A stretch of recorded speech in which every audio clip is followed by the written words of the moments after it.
Good evening, sim racing fans. Welcome to SRW TV. Tonight we are pumped to present round one of the SRW V8 Supercars series. This is the Super 1 split. We're at the Red Bull Ring and it's all brought to you by DSL Welding. It's Cowie, your average sim racer here, together with Daniel Dano Harris on comms and John J. Mac McHenry behind the scenes looking after the tech side, bring these pictures to us all. It's finally here, Dano, round one. You as pumped as I am, buddy? Oh, listen, mate. I have been waiting to see these V8 Supercars all week. They have been hyping them up. The team behind the scenes. They've been saying that these cars produce these cars and this team of racers produce some incredible racing. So, I've been waiting to see how it all unfolds. We should be in for some awesome action tonight, buddy. I'm really looking forward to it. At the moment, we've only got a couple of minutes of qualifying left. We've got Jacob Knight on the front with what has he done? A 130.19 so far. So we'll see if that holds up for the last couple of minutes. Yeah, it'd be interesting to see if these guys can crack under the 130s because they're very close, just under 2/10 separating them from the 129s. Whether that lap by Jacob has been set with a bit of a draft or not remains to be seen. But it's been Jamie very, very Dyke good. has just pipped it by 0.02 of a second. But I'm looking down at the timing here, and we've got the top 20 cars all doing 1 minute 30 laps. So we're talking 0.8 separating the top 20. That's just going to have amazing racing, I think, tonight, with it so close. Yeah, if quality is anything to show for it, if those times say anything, then the racing is going to be even better. Look, it's the Red Bull Ring. It's a great track. I was talking up the praise earlier in the week when we had the SRW Porsche Cup, and I think it's the same for these cars. It's fast and it's flowing. There's a couple of big, heavy braking zones where your real opportunities to take a place here at turn 2 and turn 3. Also turn 1 as well. If you get your hook right, you can really line it up down that straight. Yeah, turn 1 is a bit of an interesting one. You can sort of set up the move into turn 2 if you know how to play your cards, and once you get it done, it's just up to the draft. And if you can get that draft up into turn 2, you can usually get that done. And you'll see these are big, heavy supercars, so you will see guys that aren't afraid to use the inside curb and use as much road as they can get away with. Yeah, it's going to be interesting. Looks like we have finished qualifying, yes. There it is. So, you want to take us through the grid, mate? Well, here we have. So the grid coming up. We have in first position Jamie Dyke, I should say, with Fishy Motorsport. We have Jacob Knight in second with Performance Sim Racing, Alex Court with After Dark Sim Racing, and Blake Delaney with Fishy Motorsports. David Nash in fifth and Daniel Kirby in sixth. We've got Bruce Tannock, Matthew Knowles, Hayden Norris, and Miles Burgess bringing up the top 10. You want to take it from there? I can do. So, rounding out the rest of the grid is Michael Whiting for Fishy Motorsports. Fishy Motorsports were the reigning champions for the Constructors' Championship. They won the last season of the Supercars. Followed that by Scott Barton. After Scott Barton is Alex McManus, Kyle Turner, Matt G. Stewart, Ash Davis, Troy Maguire, Harry Dodds, David Coleman. We've got Paul Gerling, Daniel Schultz, sorry, my bad. Daniel Schultz, Alan Dawson, Dylan Thomas, Tyson McAvoy, Paul Warwick in P25, Matthew Monday, Troy Dooley, and Matthew Doust rounding out the grid without having set a lap. So interesting to see what he can do from the back of the grid. I hope Matthew hasn't had any connection issues there that's affected that. All right, well, we're getting ready. Cars should be on the grid, ready to kickstart this race off. I'll see who's going to be brave into turn 1. Should be a good race. The Jamie Dyke, person who's put it on pole, is our last season's winner. So be interesting to see if he can hold that pole position and take it to the end of the race and keep his winning ways going. Well, he's put it in the perfect position to be able to do that. Here we are, just about to start. Here come the lights. And we're off and racing. Looks like we've had a slow start there from Alex. He's dropped back a couple of positions off the line there. What a start by the 911 car. Round the outside, turn 1. He's in the position. Excellent drive from Nash. And the 1-2-3 car of Bruce Tannock already going for the move up the inside. It looks almost, he's dodging one way, weaving the other. Going around the outside of turn 2, trying to make it work. Gets the under over. Does he get the speed out the corner? He doesn't. Sits behind. We've had a car turned around. We'll see if we can get a look at what happened there, whether he's had some assistance. Remember, the cars have got all cold tyres at the moment. It looks like we're going to have a look and see what happened. It's like the 44 car from what I can see. Alex Court has a bit of front end damage. Doesn't look to have a bonnet anymore, so could have been some contact with him. Well, Hayden's done it all himself. Yeah, Alex had fallen back a bit in the field then, so that could have been him caught up there. Yeah, looks like he just had a bit of an incident. Just got on the power a bit too hungry on the power. As turn 2 is, you're really at danger of doing that. And I think it's quite a consistent error that people make at turn 2 is just getting on the power too early, and it just spins you right round. Oh, you're actually absolutely right, Dano. You know, cold tyres, heavy fuel load. It's a fine line sometimes driving this beast we call a V8 supercar. Beast is definitely the word for it, because it's a monster to drive. Jacob just had a little look up the inside of David then. Maybe just letting him know he's there in the mirrors. I don't think that David's forgotten that. It looks like Jamie's been able to put a nice healthy gap in on the field already. Yeah, he's having to move up the inside. Jacob Knight getting very hungry for the position. This is going to be a battle for third the whole race, and I am here for it. It's looking pretty good, buddy. It's looking good. Battle for third and second, my apologies. Bruce Tannock going up the inside of the number 24 of Jacob Knight. Looks to have that move done, but they're still going to hold it too wide around the outside, coming into turn 5. It's the 1-2-3 car, Bruce Tannock around the outside. Can he keep it stuck on the road? He can, but can't keep the speed up. There. Oh, quite committed there. Got a little bit of a slide, but managed to carry it through. We're only on lap 2, and these guys are already playing for keeps. Not prepared to give up their position just yet. No, of course, not going to give up at all this race. Well, do you think tonight's the super sprint format? So we've got this is a 20-minute sprint race here, and the results of this race decide the grid for round 2 with a twist. So the top 10 finishes here will all be reverse grid. So we'll have a reverse grid top 10 for the second race tonight, which will be a 40-minute race. There's a compulsory pit stop. The cars must change at least 2 tyres. So it's going to be very interesting, but the guys aren't holding back at all at the moment, going for those all initial points in round 1. Yeah, this round 1 is really, I think, what really staples your name in as a lookout. I'm quick, get out my way driver. Getting that top 5 finish, I think, is really where people look to see, okay, you're fast, I'll get out your way, or you're fast, I can push and try and be one of those fast guys. As we're watching this battle for P3 is just continuing to go on and on, as again they're gonna almost bump wheels and go side by side through turn 5.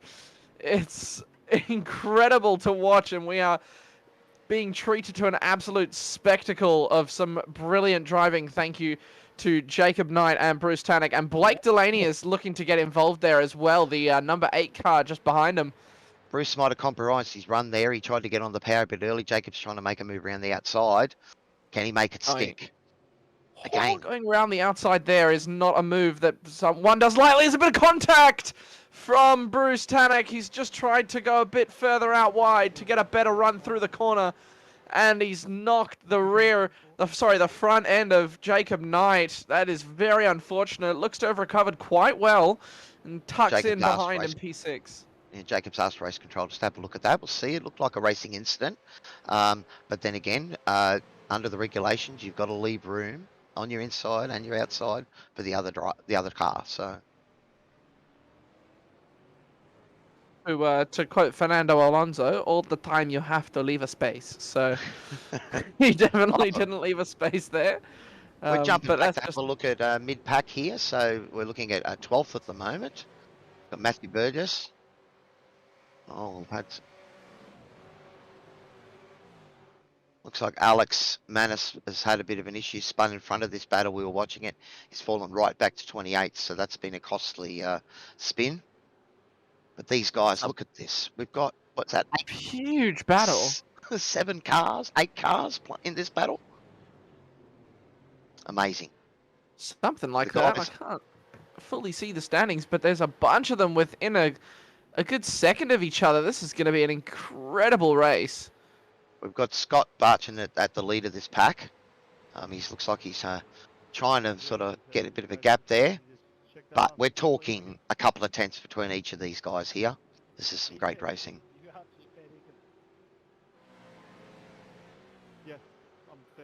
This is just awesome racing to watch. As yeah, we can see that, I believe that's Alex Court leading them with the front end damage there of the bonnet, with having none of one, that is. But it is 1, 2, 3, 4, 5, I think 6, I think 7. You are right.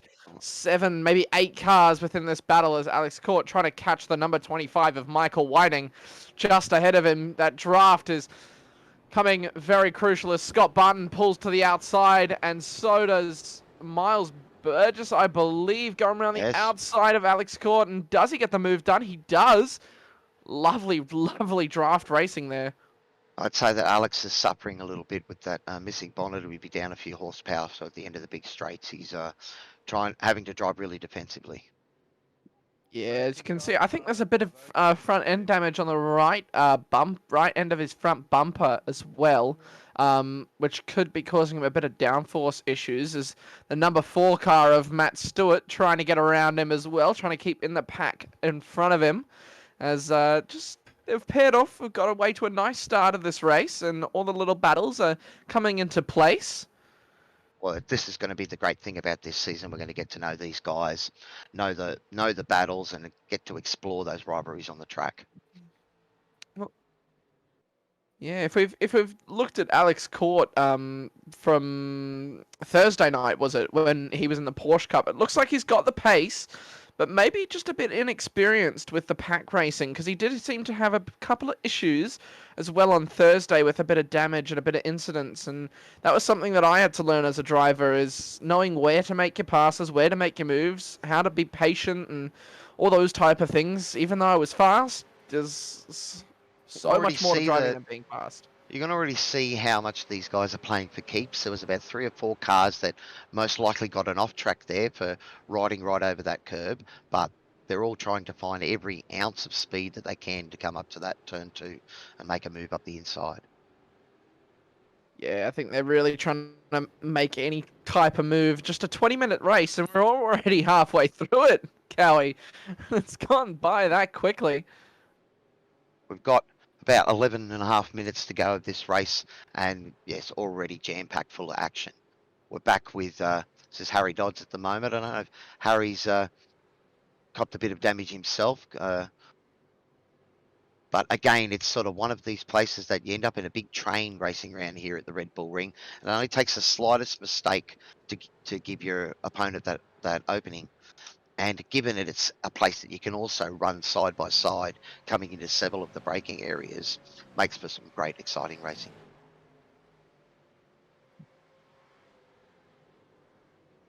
We've just been advised Paul Warwick looks like he's had an incident. He's fallen right back to 27th at the moment, so we're going to have a look at that and see what happened to Paul. Oh, looks like he's just got on the gas a little bit too hard. Spinning out of turn 2.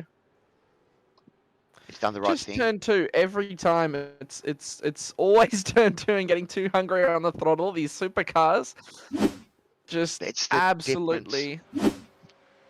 It's the margin for error in these cars. I mean, if you want to be quick and you want to be racing at the front, you're pushing the limits.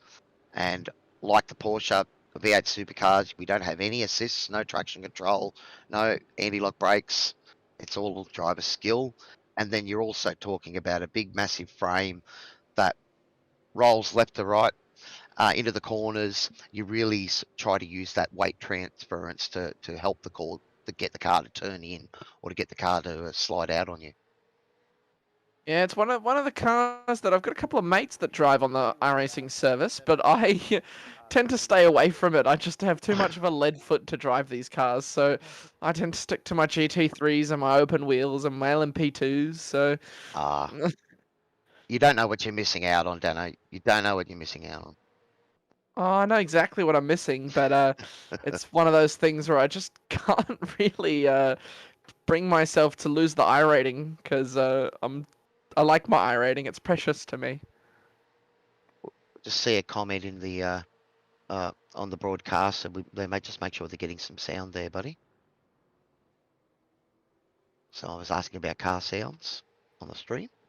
We'll just make sure, keep your comments coming up there in the streams, guys. We're going to try and get to know everyone, and that includes you guys. We'd love for you to subscribe and click the bell and like the videos. The more people we can get involved with this great series, the better. The more people we can get involved in watching it and talking about it. Sorry, just on screen there, Jacob Knight, what a move up the inside at turn 2, gets the move done on, I think that's Bruce Tannock. Oh no, sorry, David Nash in the 911 car, who got a blistering start. He was up in P2, may have made a mistake to drop down there. Bruce Tannock's actually gone up into P2. A nice little battle for third that we're watching here.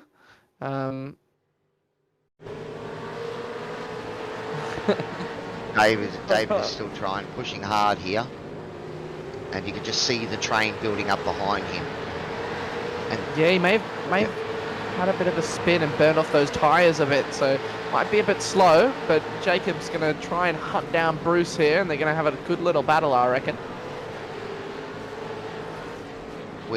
This is tight. The guys are pushing hard. You're going to be pushing very hard. We've got David Nash, we've got Blake Laney, David Kirby, Michael Scholes all involved in this battle. Michael Whiting as well, only second behind them. So, all the way down to P7 this battle is, so it's going to be very close. Looks like Matthew just got David there too.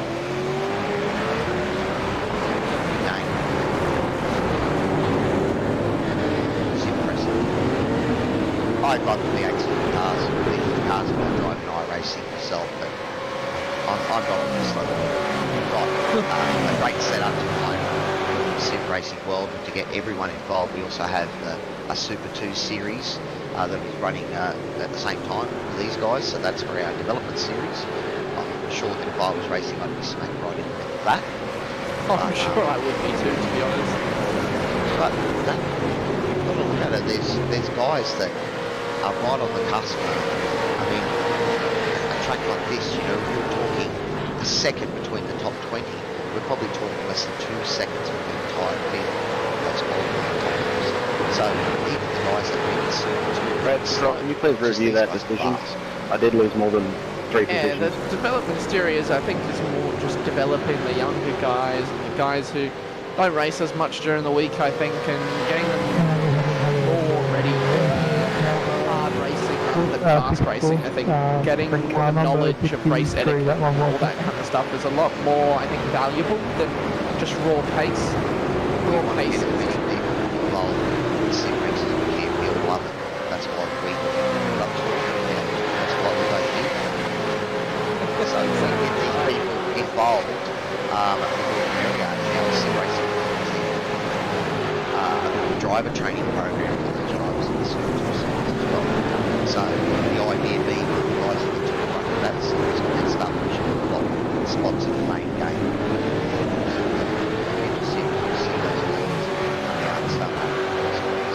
I may well get there myself one of these days.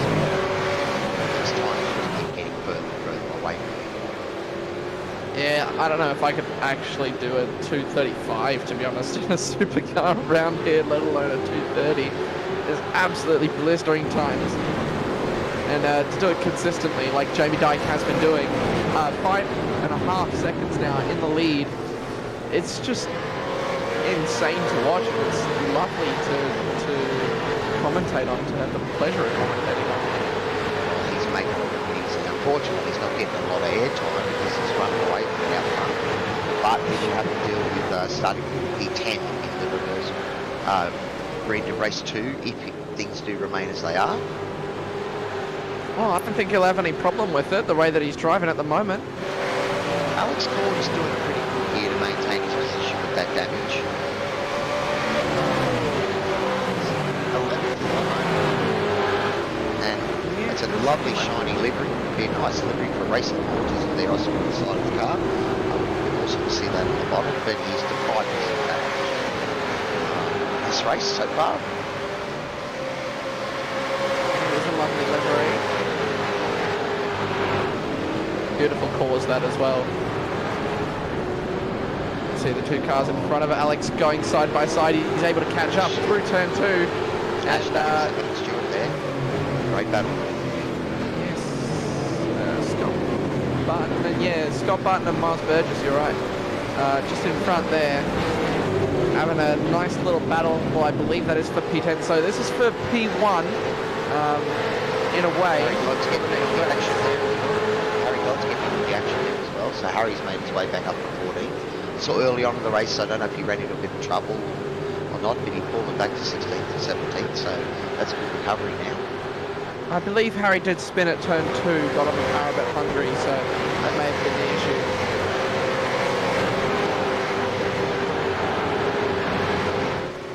Looks like Alex McManus, after his incident earlier in the race, has had some more trouble. We'll have a look at it. It's unfortunate. Alex looks to have some pace on him. Looking to go around the outside at turn 4. Oh, and he's just locked up. I think he's locked one of the rears and just sent him into the wall.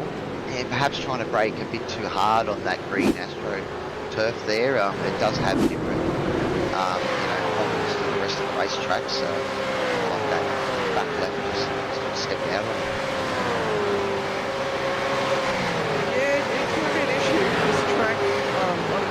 Boys racing in the other SRW series, our F3 series that we raced on Tuesday, and Porsche Cup on the Thursday. So they'll be well aware of the track. Is this a spin there? That's a spin by David Kirby. Yes, he's done well to... He's on the radio saying something. I don't know if there was any... Have a look now as he's gone. He's looked to go around the outside. Oh, is that the inside? I can't tell who's on the inside of the outside. No, he's been turned. Oh, who's that? So he was on the outside and he's been hit from behind. And Miles Burgess has gone through there sort of under control braking. I would say there's going to probably be a penalty for that one. Yeah, it might be a penalty. There was a bit of double contact from those two. As you can see on the front of David's car, his right see is a bit of run damage to the front bumper. We're coming down to the last couple of laps, so everything's on the battle table. here. Car 818 draw through penalty. We're back with the front. Jamie Dyke is making this look easy. So how do I get a penalty for that when Troy didn't get a penalty for actually pulling the track? But the battle that I want to see is this battle for P2 is absolutely heating up between Bruce Tannock and Jacob Knight. Jacob Knight has actually caught up to him, and they are going to be battling very hard. David Nash is only a couple of seconds behind, but there may not be enough time to race for him to join the party. Carefully, no swearing on the server, guys. Somebody was removed from the session, not sure what was there. Not to worry, as Jacob Knight is just going to try and see what he can do now, coming into, I believe this will be the final lap after this. Not too sure. Yeah, we're into the last minute, so... Just trying to double check and see if we're on the last lap, but I can't actually see, so my apologies. We are on white flag, we have been told, so this will be the last time that they come round, as Jacob Knight is sitting behind and Jamie Dyke takes the opening win of the SRW Super 1 Series. Never mind, we're on white flag now. Jumping ahead there, that's alright. That's alright, Dano. You're as keen as I am, buddy. We just want to get to that feature race, mate. Well, 40 Jamie's minutes. running away from here. It's going to be interesting to see how he deals with the traffic starting from P10 at the second race. But I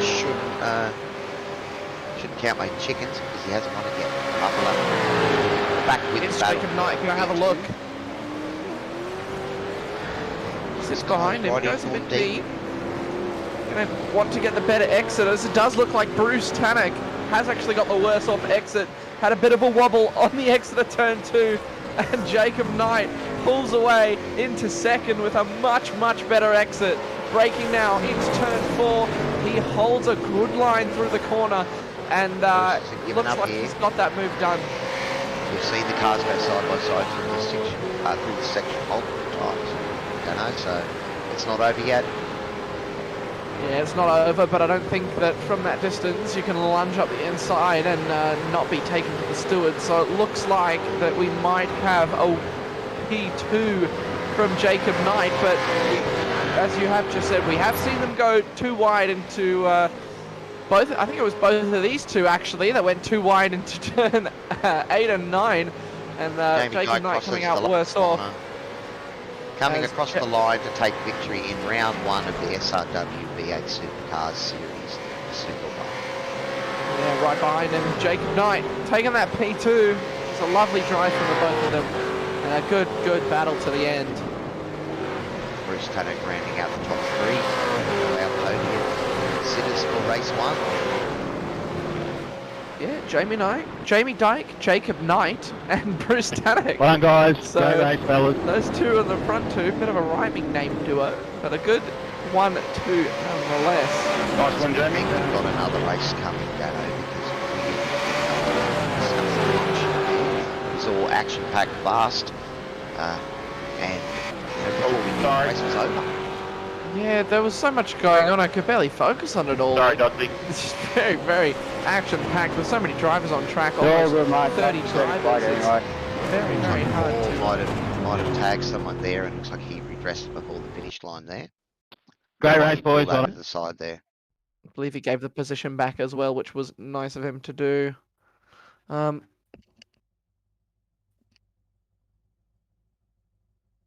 Oh, well, let's see if we can bring up the standings for race 1 and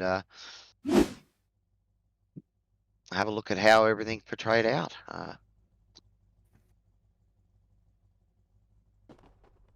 But yes, some great action there. Cars, you could see that the drivers were, giving it all right from race 1. They up for the main game, race number 2. They were playing for points right from the word go.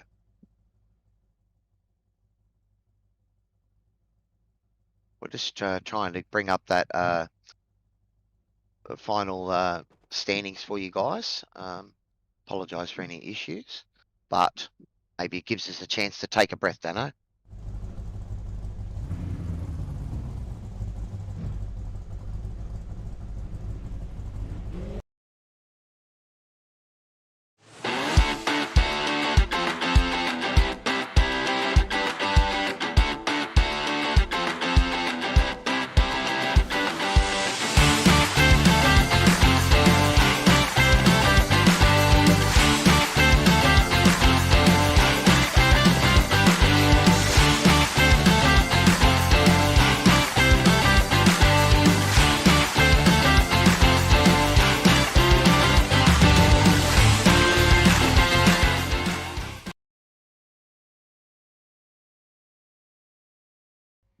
Hello.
That's it. But for me, it's more about the community.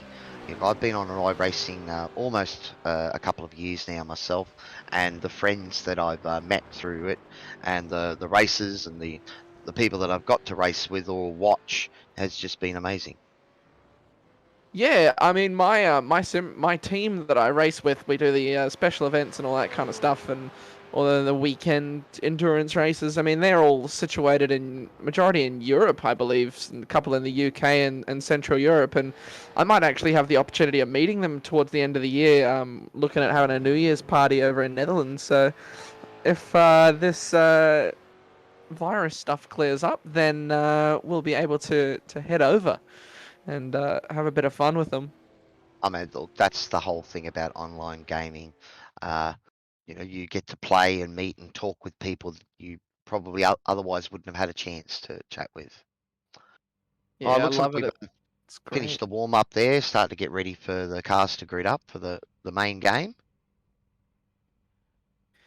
Now, the car that I'm going to be watching on this start is David Nash again, because he started P5 last race and finished P4, but he had an incredible start off the line. So he's starting P7 this time out, and it'll be interesting to watch him get off the line. He had an absolutely belter of a launch there at the start in race 1. So yes, we'll look at the grid now for the start of race 2. So we've got Miles Burgess in pole position with Alex Court, After Dark Sim Racing in second. We've got Scott Bargian and Matthew Scholes, Michael Whiting and Blake Delaney with Fishy Motorsports, both those boys. David Nash and Bruce Tannock and Jacob Knight and Jamie Dyke bringing up the top 10. Yeah, it's a good top 10 as we come to the 5 red lights. As they're away now. And it is again, I'm watching that 911 car. A great start by David Nash. And around the outside is the 605 car of Matthew Scholes going up almost into P2 already.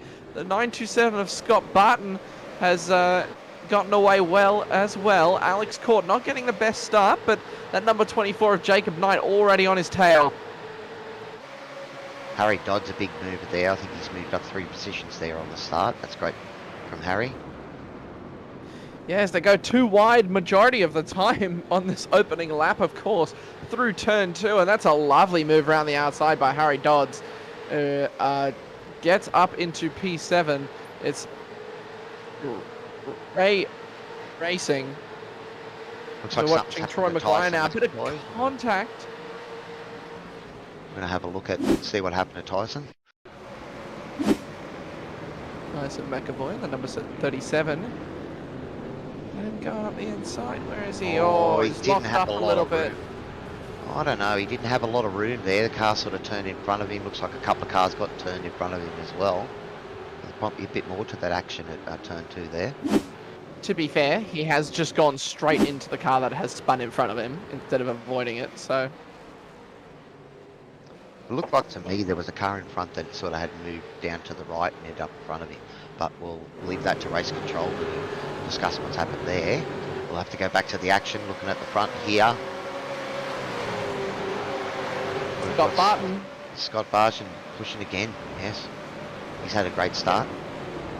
He has had a great start. And of course, we've got a nice little battle here for the podium, and it's going to be 40 minutes of this. And it's if it's 40 minutes of this, we are going to have one incredible race on our hands.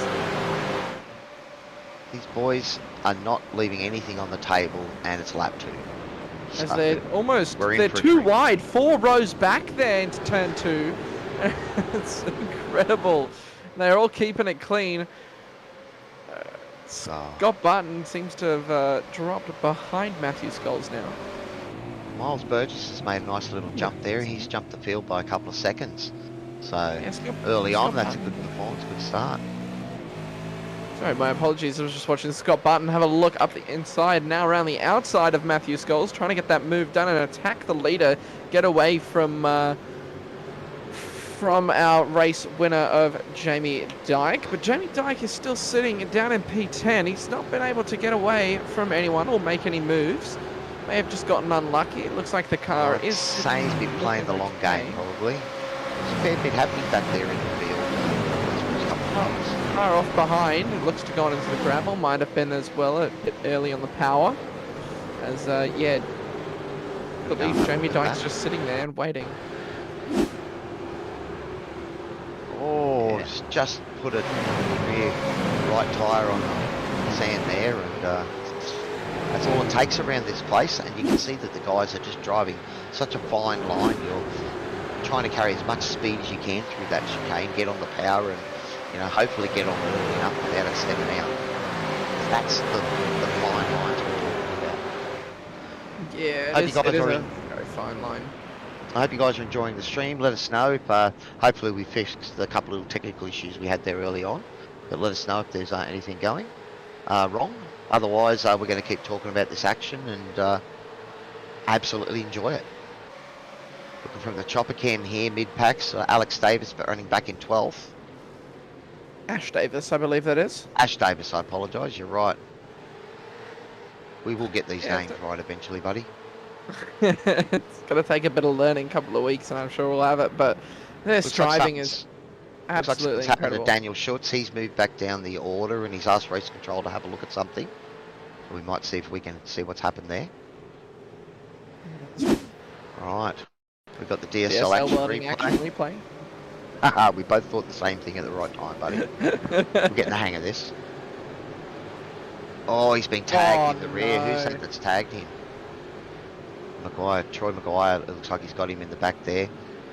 Again, it's hard to see your opponent's brake lights when you're that close up in front of him, so...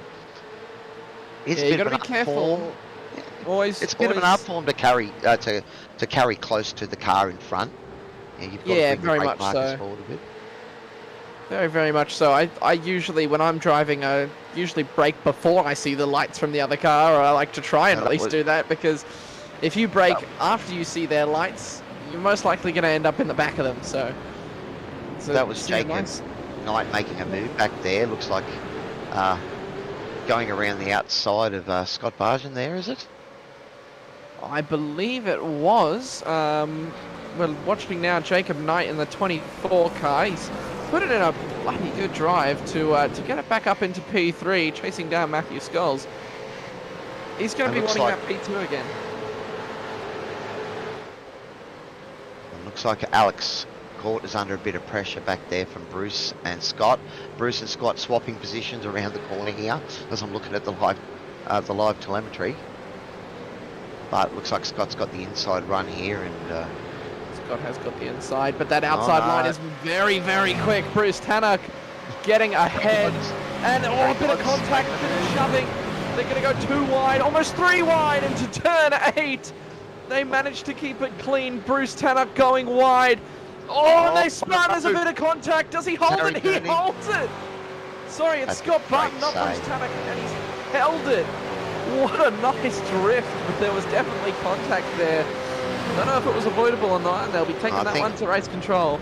I think Harry might be in a bit of trouble there, but we'll have to see what race control has to say. Yeah, it's going to be a close one. That was very, very hard racing, and it's a very, very good save. I don't know if we can get a replay of that on board from Scott Barton. That was an incredible save from the 927 car. So he goes up the inside and makes a nice move on Kai Turner. Here's the replay, looking at what happened to Scott here. So we're looking at the onboard. Looks like we haven't been able to get that. Sorry, wrong replay. That's all good, as we've got Scott Barton now. Sorry, it was Hayden Norris that he overtook, and he's gone into P13. He's going to want to get back up into those top 10 positions for the points. Well, as we said, it's a 40-minute race, so we're only 7 minutes into it so far, so he does have plenty of time to make it back, but it is going to cost him, seeing he was running near the front. Yeah, it's going to cost him in the end, but I mean, taking those tyres, he's going to take those tyres, and it'll definitely benefit him, and I reckon he'll go for the undercut to gain some of those positions back, having been caught in this little pack. Yes, but he's been doing quite well. Well, so far the boys have been racing really clean. Remember, we do have a manual safety car tonight, brought to us by the Promo Dept. But it's not going to be called, we don't have a mandatory safety car. It's only going to get called for the action out there warrants it if the boys get into a bit of trouble. So at the moment, we've had clean green racing and boys pushing hard. Yeah, Jacob Knight, look to the left, looks to the right, goes up the inside into turn 2. The 605 of Matthew Scholes going around the outside, trying to get the better exit. The 24 car of Jacob Knight looks to have gotten the better one though, up the inside. Takes quite a bit of skill to do that, up the inside, and he's got the move done. Is Matthew Scholes going to come back at him? He doesn't into the braking zone. What a move to get back up into P2. Oh, it's back and forth between these boys. But when that happens, you can see that the pack behind them just starting to make a bit of ground up on the two of them as they battle. So we should hopefully have a 5 or 6 way battle. Well, look at this.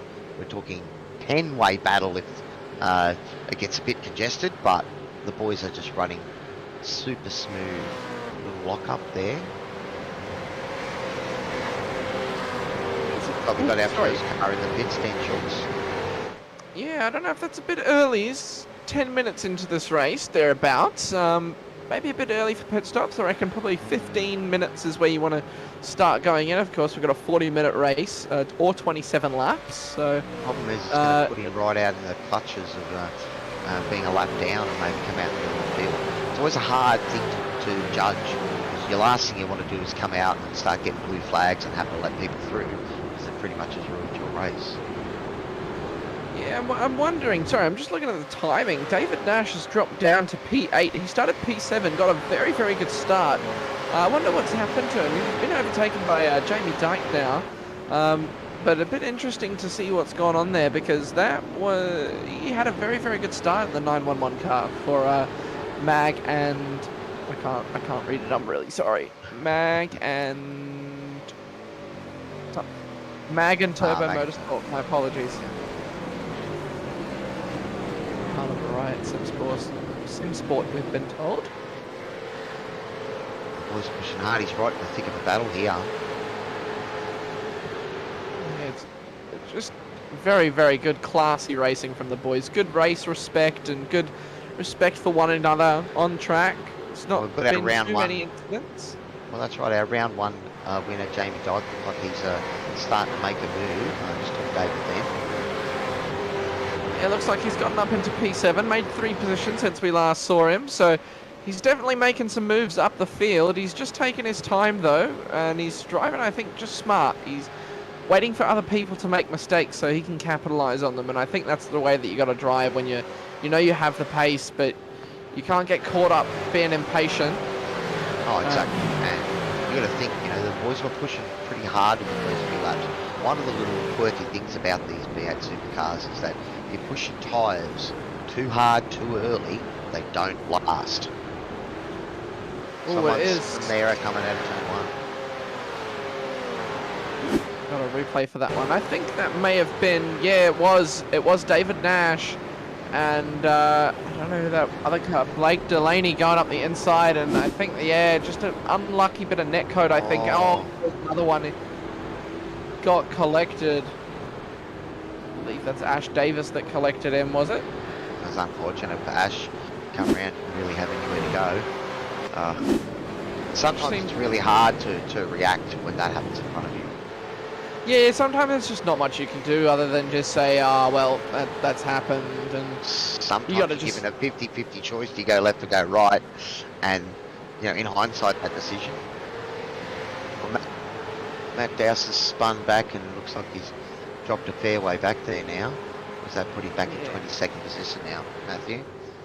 Yeah, Matty Dowse, I thought, would have a little bit more pace, as he was one of the faster boys in the Porsche Cup, and the cars are similar. And, yeah, the cars 11 spots before that spin, so that hurt. Yeah, that has hurt. Yeah, the cars are very similar to the Porsche Cup cars in the sense where there's really just no assists with them. You've got to be very careful, as I just watched Alex Court have a nice little save coming out of turn 1. Very, very close. Rear end got very loose and it was on board with David Coleman now. Sorry, not on board, just watching him as he goes to the inside, trying to overtake Scott Barton. He's the biggest mover in the field, mate. If he makes this stick, that's 14 positions so far. So a great effort from David so far. it looks like he's made that done, just positioned the car, the perfect spot, owned the corner, and just made sure he got on the gas nice and smooth to drive out of there.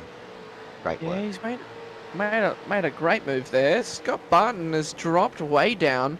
Of course, he had that spin where he caught it, and he's going to be just wanting to get his head down as well and just continue driving smoothly to get that car up into some points. He's not far away from it. He's definitely in that battle for, I believe that would be 8th position.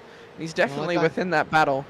I don't think he hurt the car during that spin. I think it was so that, you know, he hasn't done any major damage. So it's all about just knuckling back down and get back onto the back of this pack and push hard. Looks like our leader has gone into the pits for his compulsory stop. The winner of the last race, that would be. He was sitting in P7, I believe, when he went into the pits. I stand corrected. He called me out on that. That's fine. I suppose I was used to calling him in front. But I think, yeah, it is. It's around that 15-minute mark. That Ford would clicked over to 14 minutes, and he's going for that undercut. So we'll see if we can get onto him and see where he comes out on this track. And it looks like he might have a clean track when he comes out the pits. So this is what I was saying before, is you got to have a clean track if you're going to make the undercut work. You can't get caught up in any traffic.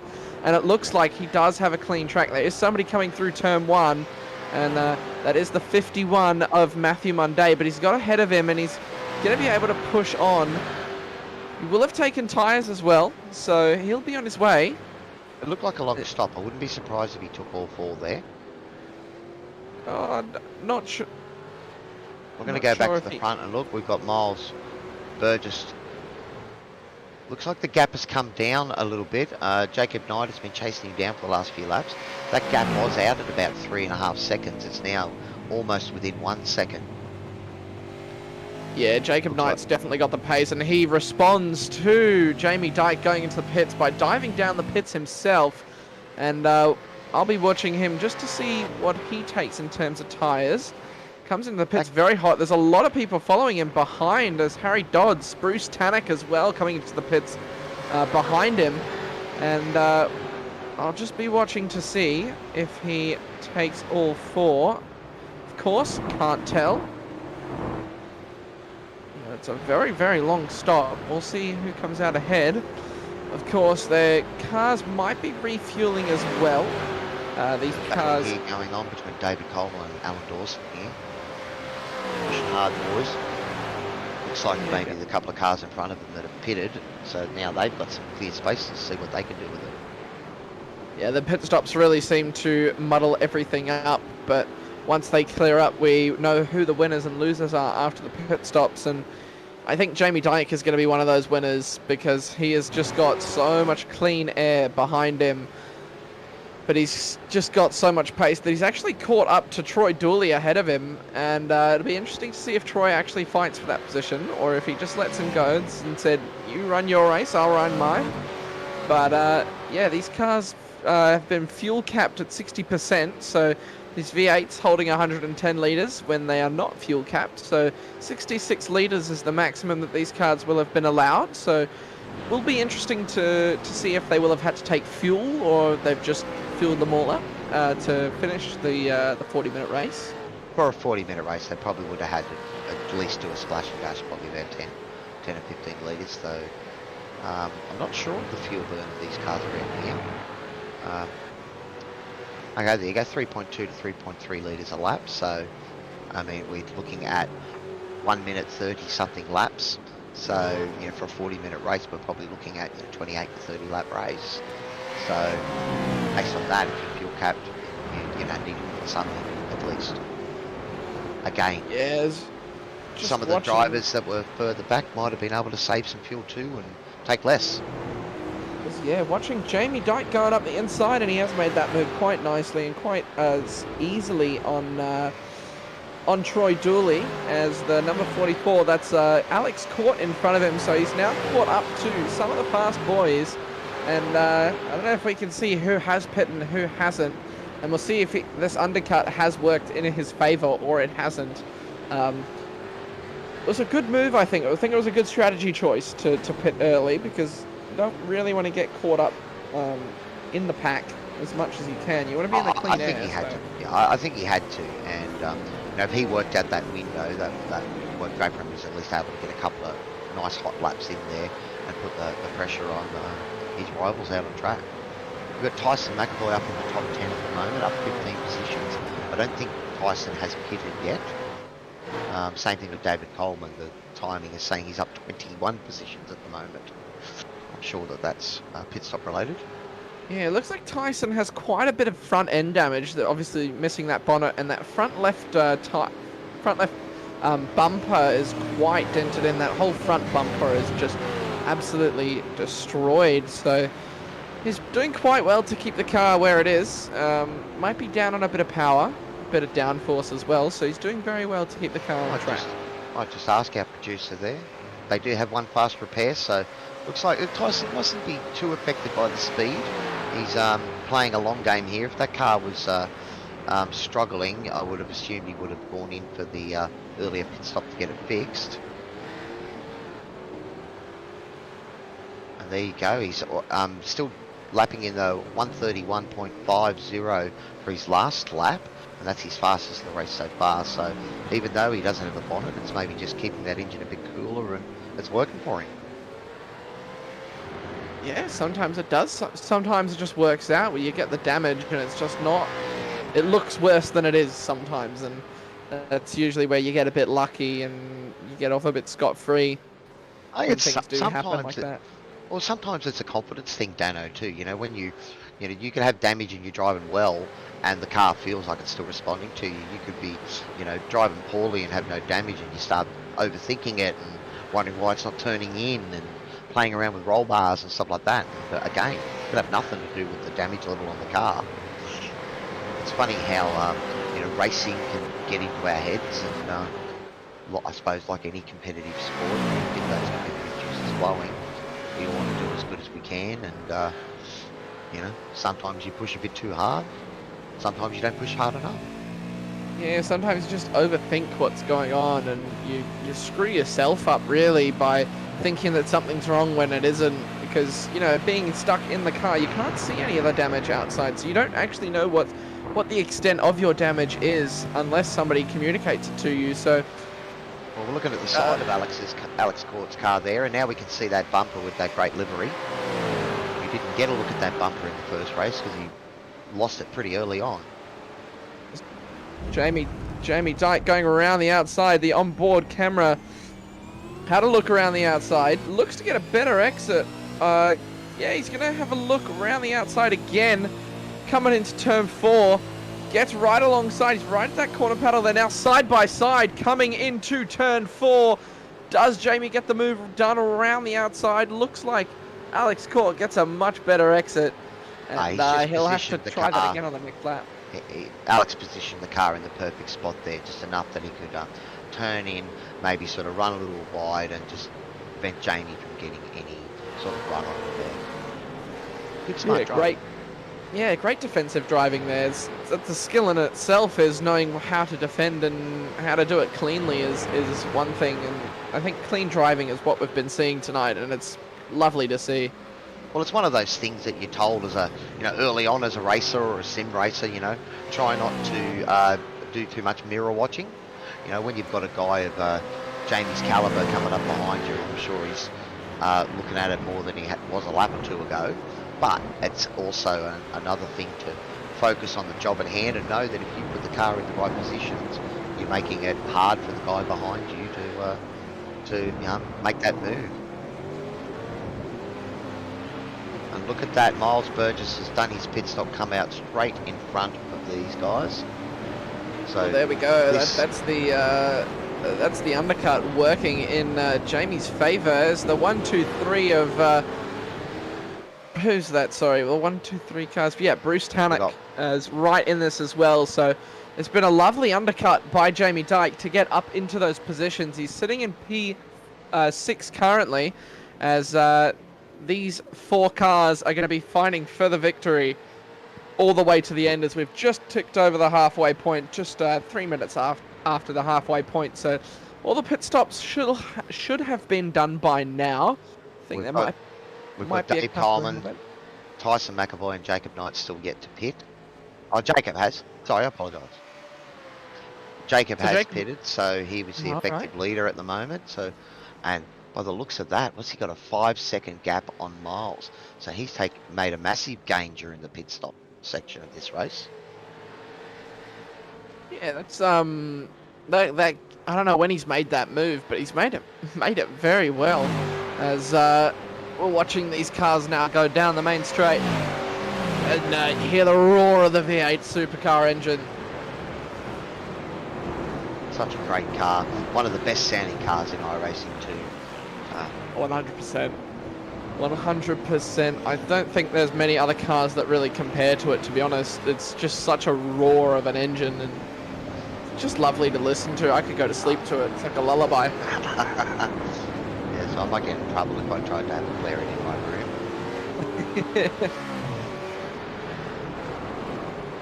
Right, so we've got the battle for 9th and 10th at the moment between David Nash and Matt Stewart here. There's a nice close battle that's been going on for a lap or two. Boys pushing hard. So Yeah, Matthew we can see in behind here, yeah, trying to close up on the back under braking. Yeah, we can see David Nash and Matt Stewart actually look to have the same similar sort of I rating as Miles Burgess is P8. Something happened to him. As Jamie Dyke's also down in P5. Alex Court is in front of him. There's definitely... We're going to have a look and see what happened to Miles. Definitely been an incident there. Yeah, we'll have to have a look as we get the DSL Welding action replay. As Miles Burgess he's actually had a comfortable lead. He's just gone into hot, coming into turn 4, and he's kept it on the road, but he's lost quite a few positions because of it, but he's kept it on nicely. That's what I was talking about before. It only takes the slightest error, and I'd say he's just missed his braking marker by a little bit and realised, and by then you're too late. Half the time when you notice something's wrong, it's too late to fix it. He did do well to stay in the game. At least he's back on track and racing. Yeah, you notice something's wrong when you're in the gravel, and it's a bit too late then, but that's how it goes when you're driving these cars that fast. It's well before that, Dano. Generally what it is when you look up and you go, hang on, was that my brake marker? And then it's all gone. Because you're questioning where you normally was already going to stop, so... Well, these cars are hitting about 240 k's down the straight, as there's a bit of a lock-up by Alex Court into turn 4. As down that top of the... After they get to the top of the hill, they hit around 240 k's down that straight, so... missing that braking point is a big deal. You go, oh dear, was that my braking point? And you're in the gravel and you go, yep, that was definitely my braking point. That's right. This is a great drive from Alex here. He's under some big pressure from our race 1 winner and last year's champion, Jamie Dyke. And looks like Alex is showing that promise that he showed in the Porsche Cup race earlier in the week. We know he's fast. So yeah, he's showing that. These guys. We can see, if you look at that battle for 4th, you can see he's about a 4K driver. So he's definitely got the skill in the open lobbies. Jamie Dyke being a 5.2K, that man's an alien. So these two are going to be battling, I think, all season. And if Alex has got the whereabouts and the luck to get through and to continue battling, then all these guys are aliens to me in my little 2K ride rating. So it's smashing me out here. These lap times, I'd be happy with the lap times of the guys running, in the 20th position, like 132s. Yeah, Miles Burgess. It was a nice pass, I believe. I caught it. He made a nice little move up the inside, and it was a very good move in the end to get the pass done. We're going to have a look at a replay of the action back there, Miles. Looks like he's just set it up beautifully. Yeah, been able to come up. He's done that easy. He's about almost 2 cars lengths ahead of him at the end of that. So that's a very, very good move. You can just brake later. Looks like something's happened to Matthew Dowse, not having a great race at the moment. Looks like he's in the pit, so we're going to have a look and see what happens. Yeah, Matty Dowse got on the gravel there. Almost looks like he's been on his phone. Obviously, I'm joking. But it looks like he's just pulled off. pulled over. Perhaps and maybe he's some had something issues. to go do, or Well, obviously, I mean, real life. in the end, we are looking at sim racing, so that's right. It could be any number of things that happen. Right there, we certainly hope everything's okay, and he'll be back racing with us. Oh, we're I've looking at the heard battle for the fourth stories. here. I've heard stories that the dog will come and bite at your feet and all that kind of stuff. So everything does seem to happen in the sim racing. As this battle up the front for P4 is absolutely heating up, as Alex Court puts the car in a lovely position to defend from Jamie Dyke. As he goes up the inside, he's going to have a look up the inside into turn 5. You can see what you can see what Alex's defensive driving's done here. He's brought sort of everyone back, so now we've got a nice battle of 5 or 6 cars going on here. Yeah, that defensive driving, I mean, obviously now on board with Jamie Dyke, and you can see just how much he's trying to catch him. But it's just easy defensive driving. Sorry, not easy. No, I was going to say the goal of Alex here is to try and make that car about 3 or 4 times wider than it actually is. He's doing a bloody good job of it. Yeah, Jamie's trying to get a run here. Positioned the car in such a spot that Jamie couldn't get on the gas until Alex had gone through the corner. And that just... Yeah, but that draft is done well. He's going to brake very late. There's contact from the 1, 2, 3 of Bruce Tannock. He's got contact with the back left of Alex Court. Alex is going to be a bit angry about that one. Bruce Tannock's ended up losing the position to Miles Burgess. Miles Burgess has had a very good recovery, getting right back in this battle. He is not letting them have a bar of it. Another guy with pure speed. Again, these guys are on the edge. Oh no! Oh, they're tailing one another. Save. Who was that? Is that Bruce? I think what's happened there is they've just tried to get away from one another, and they've both gone left and right. But side by side again, these two, Alex Court and Jamie Dyke, are providing an absolute show for us coming into the last 10 minutes now of this race. The one thing. Yeah, look, and during this whole battle here, Jacob Knight is running away with this one. We've got, what, almost a 9-second lead now for Jacob. So he'd be cheering Alex on here and making sure Alex holds up the field for as long as he can. But Alex isn't thinking about Jacob's race, he's thinking about his own. And at the moment, he's doing a great job. He's putting the car exactly where he needs to put it, lap after lap. Yeah, Alex Court is going to, I reckon, drive this one home. But it's going to be interesting to see who does take the maximum points. Jacob Knight, obviously, starting P9, so he finished P2 in the last race. He started P9, and he's currently in P1, so he's had a almost faultless race for this feature race.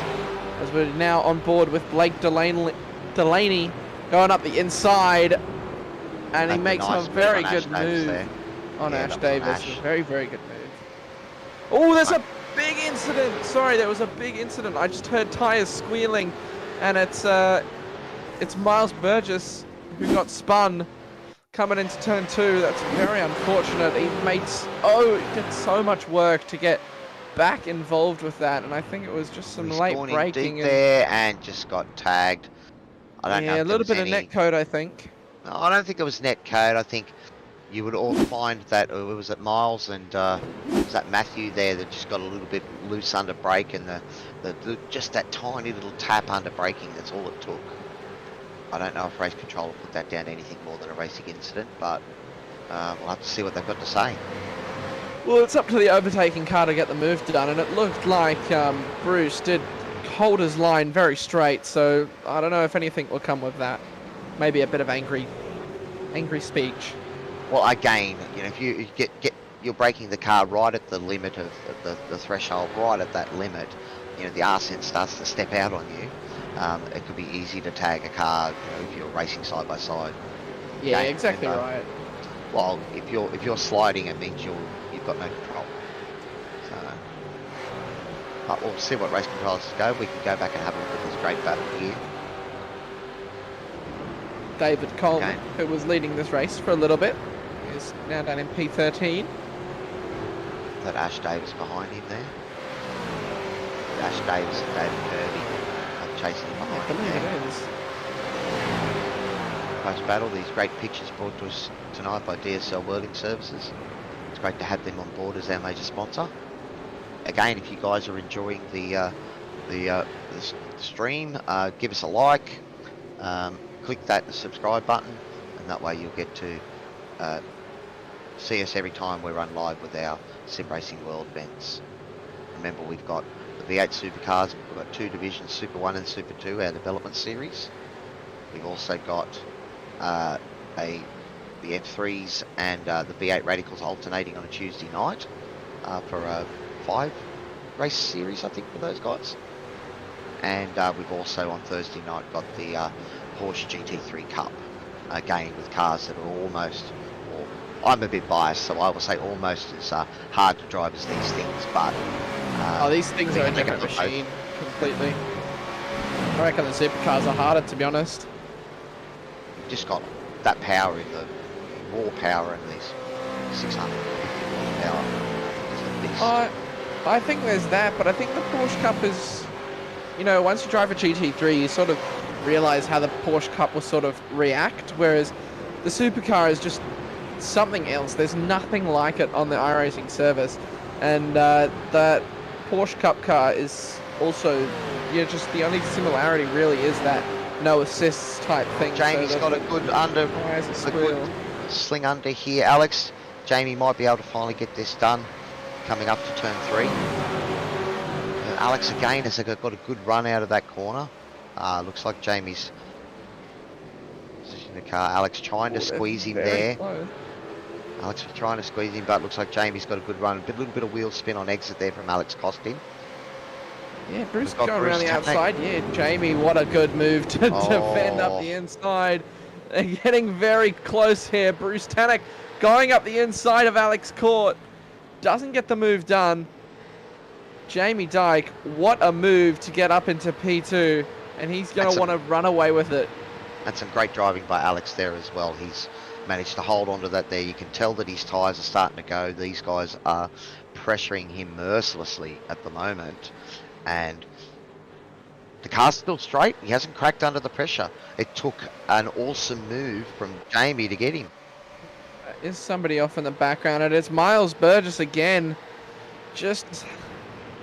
Sorry, Daniel Schultz, who went off. Miles, sorry. Daniel, unfortunately, he's just had that bad luck.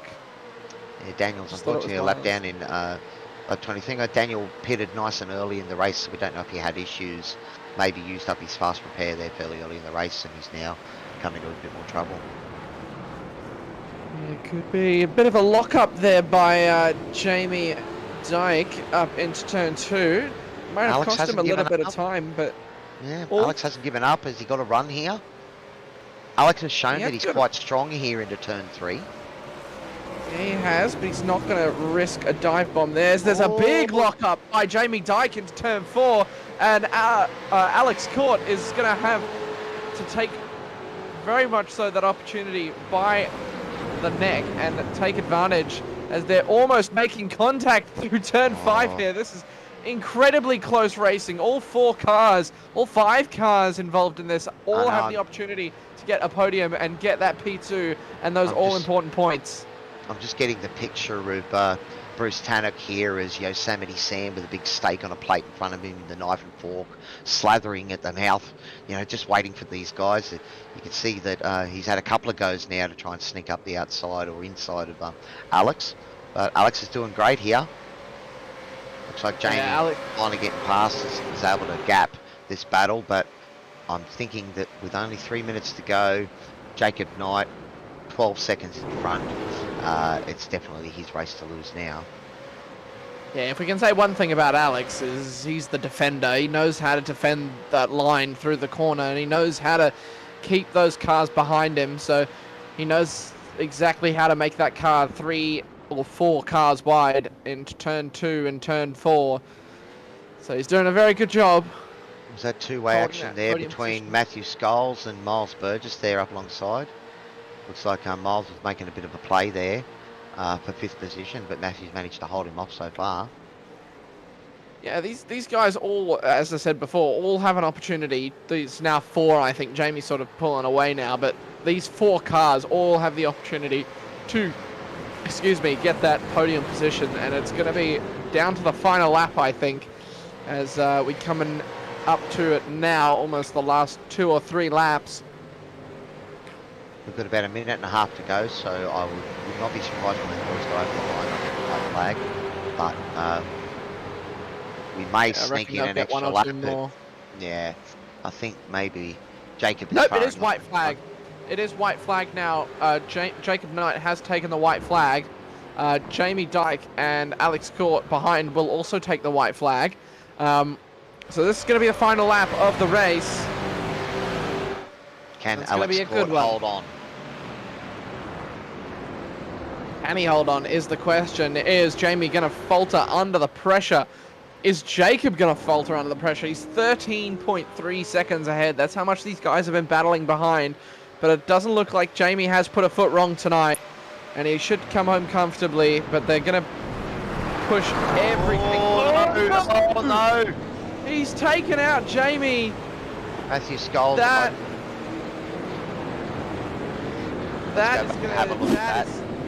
is not on. That is going to be something to the stewards. We're going to have a look That and see is what happens. very, very unfortunate, as it is a little bit of contact.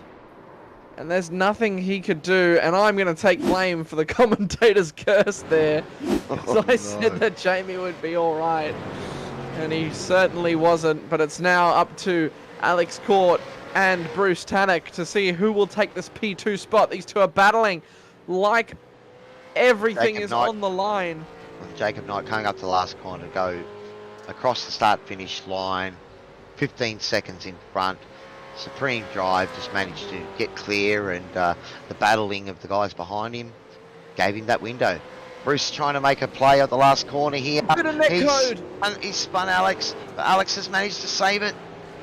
Oh, it's going to be a drag race to the finish. It's going to be very close. Is he going to give it to him? He does. Yep, I think he gave it back to him. I think Bruce gave the position back to him. That was a photo finish right at the end there. Miles almost took advantage of it, but he got on the power a bit too early and unfortunately got a bit squirrely. That was a bit of netcode there into the final turn. I think Bruce was throwing everything on the line in that last corner. It was a great drive, and good to see that he acknowledged that he tapped him, so he redressed it. And we don't have to do any post-race penalties to decide the podium positions. Yeah, it was a bit unfortunate there. I mean, netcode is one of those things as Australian and New Zealand drivers on the RSing service we are very accustomed to. So just looking at 18th, 19th, and 20th at Harry Dodds, and we've got a Carl Turner and Hayden Norris coming over the line in 20th. I thought Harry was having a good run there earlier, so I don't know. Didn't get to see a lot of what happened to Harry tonight. But I know he's a fast driver, and he's definitely moved on from the days where he used to race against me, and made it into the top game here. We're talking some fast drivers. As I said, our leaders are up in the 4-5 KI rating ranges, and that makes them no slouch on this platform by any means. Yeah, Jacob Knight taking out the feature race win, and it was a very, very good win. He's done very, very well to take the win tonight. Done a very, very good race, and Alex Court taking P2. Probably not the way that he wanted to take P2, but it's P2 nonetheless, and you take them. I think Bruce Tannock is he's made it onto the podium there. Just unfortunate what happened to Jamie. That has cost him 4 positions, so Jamie has finished in 6th. So again, supreme driving to be able to recover that and still get the car over the line. Yeah, 100%. I'll see if we can get the boys in here. So rounding out the grid, that's the warm-up results. I'm not sure why we've got those. Might want to move on from the warm-up, seeing only one person managed to put in a time there. I believe that may have been a mistake on SDK side. So we do know that Jacob Knight is the winner here, followed by Alex Court, Bruce Tanak, Miles Burgess, and Matthew Stewart. I believe it is in P5. Jamie Dyke able to get into P6 following that unfortunate, very unfortunate error there by... I don't know who it was. I'm sorry, my memory is faltering. No. It was. Oh, trying to remember it myself now. Was it Miles? No, it wasn't Miles. But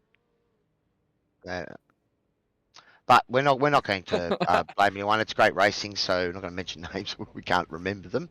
Yeah, if it's the so last lap, usually a bit lenient, eh? Yeah. So Jamie Dyke in 6th. We had Michael Whiting finish up in 7th. That was a pretty good recovery from Michael, who was in a bit of trouble early on, I believe.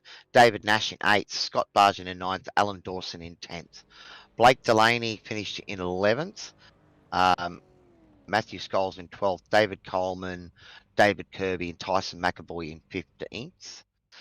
Ash Davis, I thought Ash had done was having a pretty good race, but I think he got caught up in a couple of things too. So we've Ash in 16th, Paul Girton, Harry Dodds, Carl Turner, and Hayden Norris rounding out the top 20. The rest of the boys ended up in a bit of trouble, I think.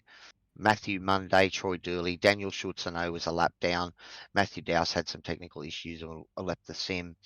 And Alex, Troy, Paul, Peter, and Dylan, all non-finishers. Good race in the end there, Cowie. It was very, very good, very exciting. I'll bring in our race winner, Jacob Knight. If it wants to work. Jacob, are you there with us? Hello, yes I am. Talk us through that one, mate. On your win, buddy. Yeah. Oh man, yeah, cheers. First one on iRacing. So yeah, the boys. First race, just I used too much clutch on the start, didn't go anywhere, and then the same issue. Jamie had the second race. I was stuck behind cars that first race and couldn't get clean air. And then the second race, thankfully I got a great start, and I just went eyes forward. I got to pass as many people as I can before Jamie catches up. But unfortunately for Jamie, he was stuck in battles. But yeah, awesome race. Oh, look, you did well. You'd built that gap out to 15 seconds there at the end. So, did any time were you worried, or you just got your head down and stuck to your lap times? I got my head down. Yeah, well, I just stuck my head down. As I said, I wanted to pass as many people as I could. A teammate notified me that Jamie pit, so I instantly pit, so he couldn't get an advantage. And then it was just eyes forward. Towards the end, I didn't necessarily back off. I just thought, right, I'm punching out numbers. I'm punching out laps. I'm in my own rhythm. Let's just keep on going at this pace and this rhythm. Again, it was just a supreme drive. Did you expect there to be no safety cars tonight? Did you expect to see one out there? I'm glad there wasn't a safety car. Well, you certainly took advantage of it. But it was a great drive from yourself, buddy. Have you got anyone there you'd like to thank? Of course. First of all, I'd like to thank Performance Sim Racing. We're a new team. Hopefully, this win will boost our confidence as a team. I'd like to thank Jamie and all of the guys at West End Motor Group, Too Easy Finance, Parramatta Isuzu Ute, the guys then also the guys at Talk to Me Pro and Track Racer. Well, awesome stuff there, Jacob. So our winner for race 2, and also a second position for the race 1 sprint. So I'd say you're probably the big winner out of tonight's racing. I hope so. That's it. Anyway, boys, thank you. All right, Jacob, thanks for joining us. Thank you for the broadcast. I'm really looking forward to watching it back later in bed. Awesome, buddy. Oh, let's bring our second place Alex in, have a chat to him. Alex, what a great race, buddy. You holding off Jamie there for 5 or 6 laps.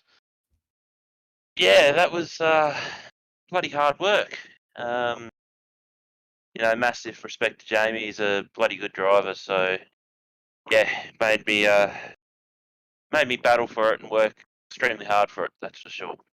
Well, you've sort of had it. You've had an interesting week in the Sim Racing World races. You got into a bit of strife in the Porsche race earlier in the week. I was hoping that wasn't going to come up, but no, it's. look at it this way, Alex. You're getting plenty of airtime, buddy. But that was a great drive from you tonight, mate. You managed to make that supercar about as wide as 3 of them there at some cases. Is it just about putting the car in the right position? Yeah, that's it. Look, I think coming into turn 3 there, towards the end of the race, I was just keeping it to the right-hand side of the track because I knew that Jamie would have to run a little bit wider on the exit of 3. So yeah, but then eventually he got past me, and it was just unfortunate with that accident he had at the very end there that very nearly ruined my race as well. So Well, you see your life flash before your eyes when those things happen. Oh yeah, I just saw this white car come straight through the corner. I was like, Jesus. Yeah, it was a bit of contact behind you, boys. That a bit of contact and possibly a bit of a lock-up from I think it was Miles Burgess that went up the inside, or not the inside, on the outside. But yeah, it was a bit unfortunate. Yeah, very very unfortunate there for Jamie. So he deserved to have a podium finish. So I was trying to get him on that last lap, but I was settling for 3rd. So, but look, I'm happy with a P2, of course. So. Well, by what I saw, Alex, you weren't settling for anything, mate. You had to drive your butt off to stay in front there. Is there anyone you'd like to thank and mention tonight? Yeah, so obviously all our sponsors, DSL Welding, Corp IT, DragonRc, ABC Transport, Mod Tint, Tree Minded, Racing with Autism Australia, Above and Below Stump Grinding.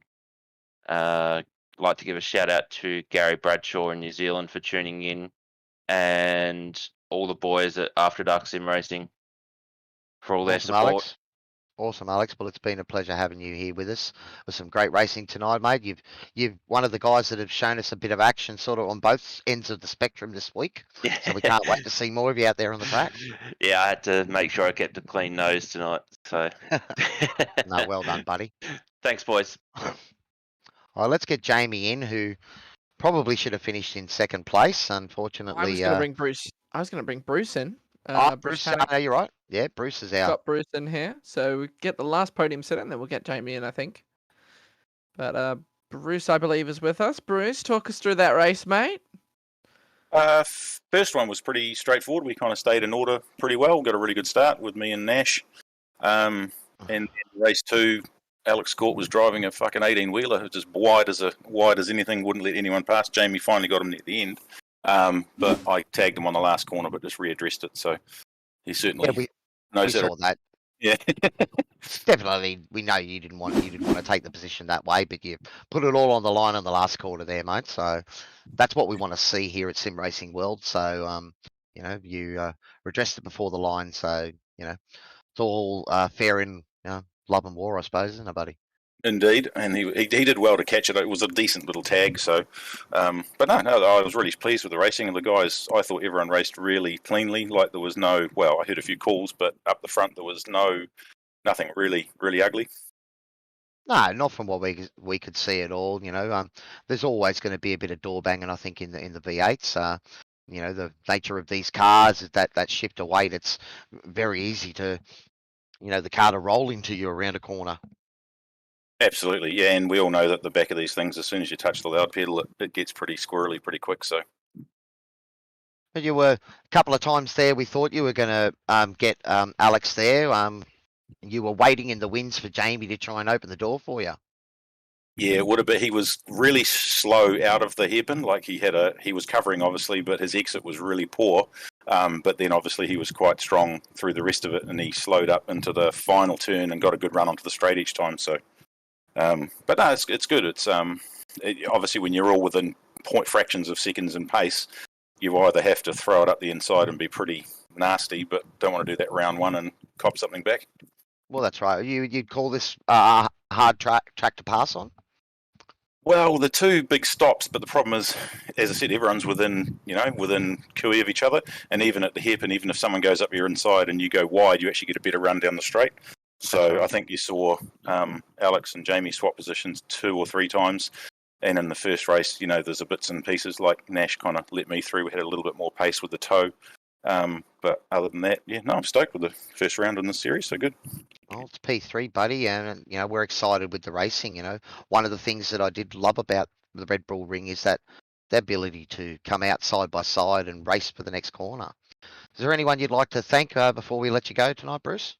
Oh, just all the right boys. It's kind of season joined last year, and we did the RSRA, and now Scholesy gave this series a good rap, and Sunday nights is always good. So, no, I'm really stoked. The right boys, Dean and Nashy and Scholesy, and Hayden. I look forward to a good ding dong battle this year. Oh, awesome, buddy. Well, again, congratulations on the P3. Unfortunate what happened to Jamie, but you can't do anything about that, buddy. You just got to run your own race. Yeah, well, I'm sure it'll happen to someone else at some stage, but we'll take him if we get him. Yeah. That's it, buddy. No, well done. Thanks, mate. Oh, let's bring Jamie in to talk to not the big loser because he still finished in 6th position, but definitely lost out on that last lap. So Jamie, how's it going? all come down to the last lap there, buddy. Just come out of nowhere. Yeah, it's a bit unfortunate, but that's racing, isn't it? It is, buddy. You were having a great battle there with Alex. He was making that car pretty wide there for quite a few laps. Yeah, Alex is a really good defender, and I could see Bruce and Scholesy sitting behind waiting to pounce if we came together, and really put the pressure on. Yes, well, I think Bruce sort of talked about Alex being a bit slower out of the hairpin. That sort of backed everyone up, but it also gave him a great run to stay up alongside you. You know, not give you the opportunity to get around him. Yeah, it really put me in a tough position, and if Bruce had pushed a bit harder, he would have got me. My tyres were cooked. I think all of you were suffering with cooked tyres by the end there. We could see quite a few slide outs and that. It was just unfortunate what happened to you there at turn 2, Jamie. From what we could see on the broadcast, there was a bit of a get together with the cars behind you, and you know one of them just ended up being a passenger. And that was I thought was it Blake? I think that might have taken you out. We'll have to have a look. It was Blake or no, I think Miles. It was Miles bumped Scholesy. And Scholesy was on the grass and couldn't do anything. No, that's it's unfortunate for you, buddy, because you were up in front there, you know, running in second, minding your own business. You managed to finally get past Alex and put in that gap, but they were starting to close in on you at the end there, so those tyres were really struggling. Yeah, well, I got a win first race, so good haul of points, and got good pace. And we'll take it to all the boys this season.